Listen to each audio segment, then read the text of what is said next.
And welcome to another AF one-on-one. My name's Adam Pelletier. Joining me tonight, a man who needs no introduction, the GOAT, Darius Prince, wide receiver extraordinaire. Darius, thank you for joining us tonight. How's everything going?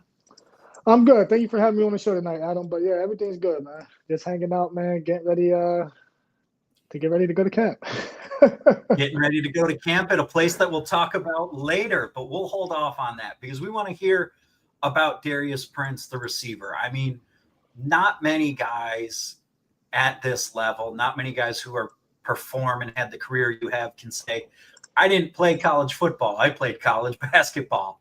So Yeah. talk to us about that transition. How'd you make the leap from college basketball to football and being a professional football player now for more than a decade? Well, I have to give thanks to flag football because that's something I picked up doing when I was in 2012. Actually, it was my senior year of college. And a couple guys from Pittsburgh, they were like, hey, man, let's go to nationals and play flag football. So even though I was playing basketball, I was still playing flag football and, just catching the ball and doing stuff like that. So when I got done with college, I had a chance with a guy named Franchise. He's from Pittsburgh. He played arena football.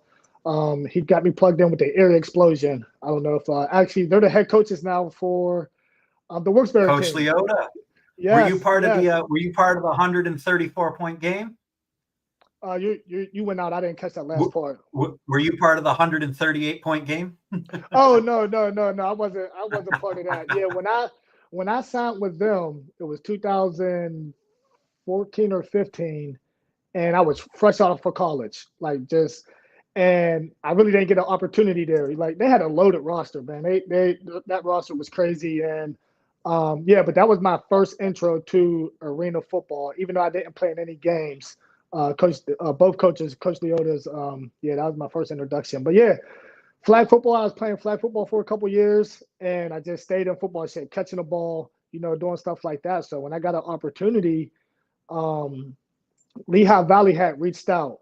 They had two people not show up for camp. They had a wide receiver get hurt. This is 2015 going into 2016. And they were like, they called the Leotas. They called them like, hey, like you got a player? And they were like, yeah, like this kid. Hey, give this kid a try. So they called me and I went in there and I was on a bubble the whole training camp. I showed up late, so I'm playing catch up. I'm on a bubble. And then the team scrimmage, I ended up having 4 touchdowns in the team scrimmage. The last day of camp, I had 4 touchdowns. And honestly, my career just, I just took advantage of it. I seized the moment, took advantage of it, and just never looked back.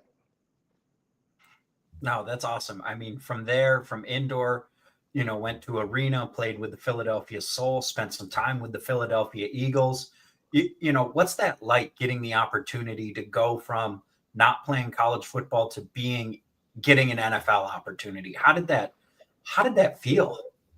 It's still a surreal moment. I literally just got my Philadelphia Eagles jersey a couple months ago, so I have that hanging up. But it's still a surreal feeling just to know that, I was able to make that transition from college basketball into football and literally start from the ground up playing semi-pro football. Like my first time putting helmets and shoulder pads on, I bought my own helmets and shoulder pads off of the internet, and I played semi-pro football. I had to pay $200 to play, and that's where I started at. But I just believed in myself, and I'm like, you know what, Darius, my biggest thing is I didn't want to look back 10 years from now and think, what if? I just didn't want to have that what if in the back of my mind. So when it came down to it, I was like, you know what, if you're going to do this, we got to go all in. So, I went on the internet, bought a helmet, bought a pair of shoulder pads. And like I said, I just committed myself into football and wanting to play at a high level. And I was able to get there. A lot of blood, sweat, tears, sacrifices. I sacrificed a lot of time with my daughter, being on the road, but I did that so I could give her a better life. You know what I mean? Like I said, it was just something I wanted and I went after it. No, that's awesome. And then opportunities in the AAF and XFL before finally coming back to the arena. And really, your Philadelphia Soul days were one thing, but ever since you've come back, you've shown that it wasn't a fluke, and you've been probably the most dominant receiver in the modern arena game. Everyone sees the on-field. what's the off field look like? What's the practice and the preparation look like to perform at this level? Man, I'm not going to hold you. It literally is one of the guys that I got to give thanks to is Dwayne Hollis and James Romaine, Money Reynolds. When I was with the Philadelphia Soul, them guys watched so much film. It was crazy. I never watched so much film in my life. I'm just like, we're in practice and they're like, oh, this is coming. Oh, he's about to do this. And I'm just like, how do these guys know this? Like, we're in the game and they're calling out the opposing team's routes that they're about to run. And I'm like, how do these guys know this? And they just watch film. And that's something that was engraved into me. I start doing it. You know what I mean? Like Hollis will call me over. Hey, brother, hey, let's watch film. This is going back to our Philadelphia Soul days. And he's like, come on, hey, man, we got to watch film. You know what I mean? So just grinding, just waking up, spending extra time after practice with the quarterbacks. One of the biggest things I felt was when I know I'm at the top, but I need the guy that's at the bottom to be on the same level I'm on because we want to make each other better. You know what I mean? Like we got to help each other. So when it came down to it, hey, hit me up. Here's my number. Every training camp, I put my number on the board. Every training camp I've been in ever since I've been in Albany since 2021, I write my number on the board and I tell them guys, don't be afraid to hit me up, come over, watch film.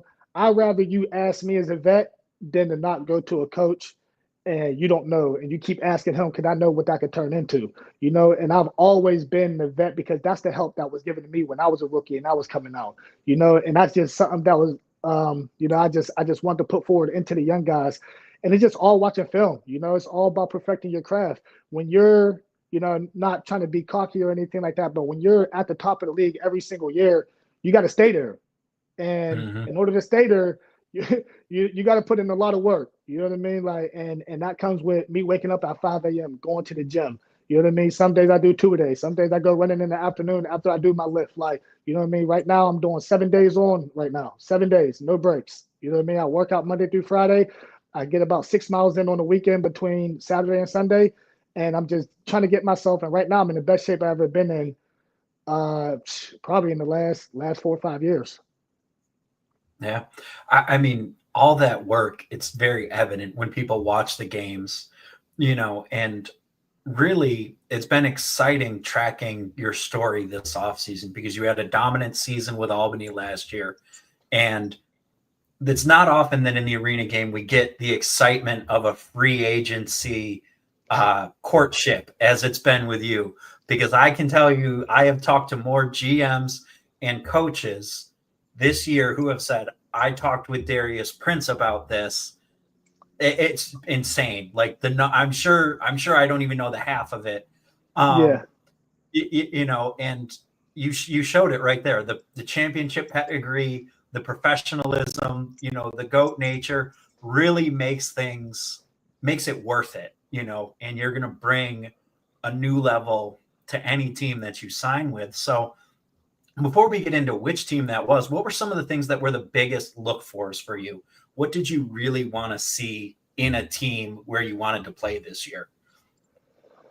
For me, I'm just a big, like, I got to feel your energy. I got to feel your vibes. Like, you know what I mean? Like, I got to feel that, like, we got to understand it and we going to move in the right direction together. And your mindset got to be the same as mine. Like, I'm at the end of my career, so I'm at a point where I want to win more than ever. Like, you know what I mean? I want to go out on top when it's all said and done. Like, I want to fill this up.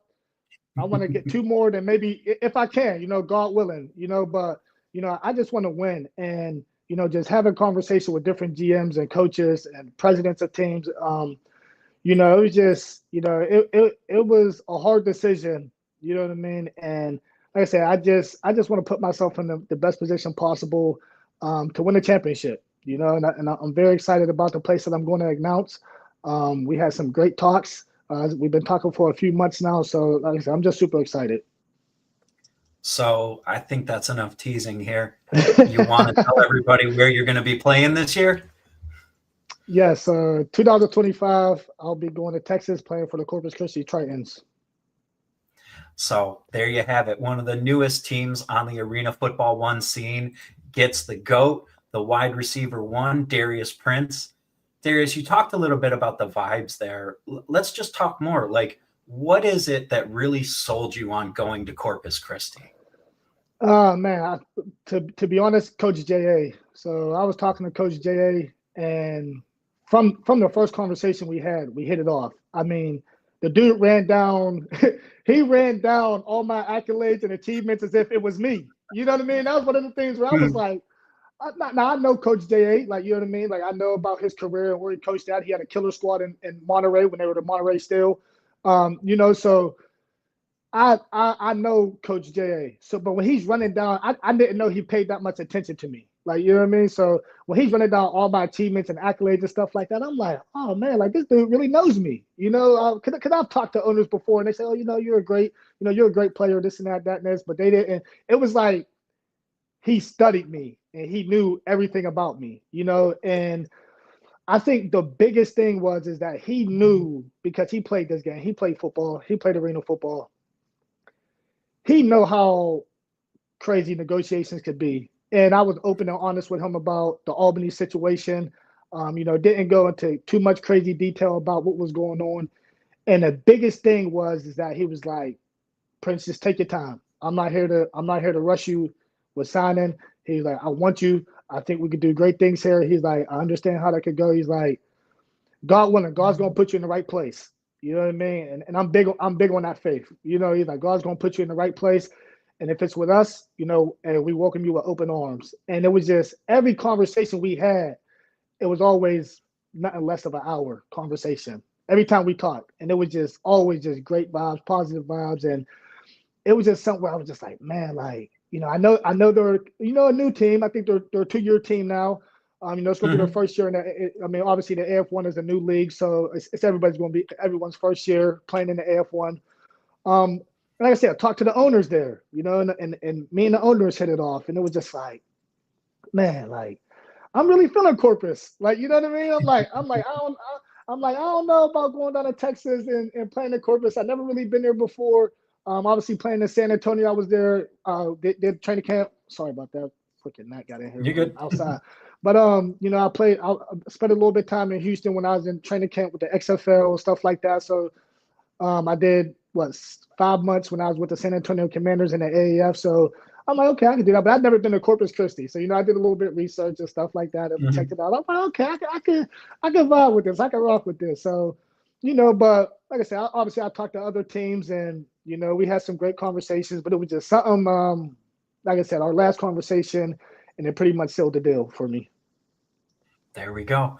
No, that's great. And, I've been quietly excited about Corpus this year as well. I like some of that they signed. Have you talked to anybody on the team in Corpus yet, outside of Coach J.A. and the ownership group? You started to connect with any of the players yet or not yet? No, I didn't get a chance to do that because it's really been, Coach J really was just like, Prince, do your thing. Like, just do your thing. When you're ready, figure out everything you need to figure out. We always, we've been talking this is going back to Thanksgiving. He'll reach out, hey, Prince, happy Thanksgiving to you and the family. Hey, Prince, Merry Christmas. Like, you know what I mean? So we've been talking for a while now. And I really didn't get a chance because obviously we've been keeping it low key. And I really just pushed the envelope on it the other day. You know what I mean? Like we just had to have another final conversation. We had a conversation and went well. And like I said, man, I talked to Hector. Me and Hector got on the phone and me and Hector spoke. And I'm just super excited, man. I just it's like a fresh start for me. You know what I mean? And I'm just super excited to get down there in that community and do community work and just bring a championship, man. That's the number one goal. Me and Coach Jay talked about that. Like that's the number one goal, to bring a championship to that community, man. That's what we're looking to do. No, and I know he's high on both his quarterbacks on the roster currently, in Javonte Johnson and Josh Hollins, guys who are familiar with the 50-yard game. Javonte spent some time in the 7-on-7 league last year. So that's going to be a good fit for you there. And they got some young receivers. He was talking up Quintavious Workman when I spoke to him earlier this year. So it sounds like you got some guys there who are going to benefit from the mentorship and bringing everything to the table. And so, I mean, I'm just really excited for you. I'm excited for Corpus. And I promised we'd be quick tonight. Any final messages you want to share with everybody as we get ready for the season? First off, I just want to say good luck to the Albany Firebirds. Like I said, at the end of the day, that's a place I spent my last 4 years there. You know what I mean? I love that community to death. So I wish them the best. You know what I mean? There's ain't no hard feelings. Negotiations happen. This is stuff that happens, and it's a fresh start for everybody. You know what I mean? And I'm just super excited. I'm blessed. I thank God every day. Ever since I signed with, ever since me and Coach Jay have been talking, and we sealed the deal. I'm just blessed that I have a place to play in 2025, to where where I feel like they appreciate me, they love me, and we're on the same page. We're gonna go in there and win a championship. I'm super excited to get down. I'll actually be in Corpus on Tuesday. We report to camp. And I'm just super excited to meet the teammates, and I'm super excited to be that vet leadership in the locker room. And like I said, every year I just look forward to helping the young guys, because I was once at that position. You know what I mean? And I know how it feels to maybe be a little clueless, but I know how it feels to have that vet leadership, that where you be like, okay, I could go talk to him and he's gonna help me out. You know what I mean? And I'm super excited. Coach J.A. told me, like, Prince, we got some dogs. Like, you don't even know. We got some dogs on the roster. We've been keeping it a little quiet a little bit, but he's like, man, you're gonna love it down here. And I'm just, like I said, and I believe him. I got faith in him, and I know he's gonna make sure game in and game out we're gonna be prepared and we're gonna be ready. And I'm just super excited for that. And I can't wait to get down there.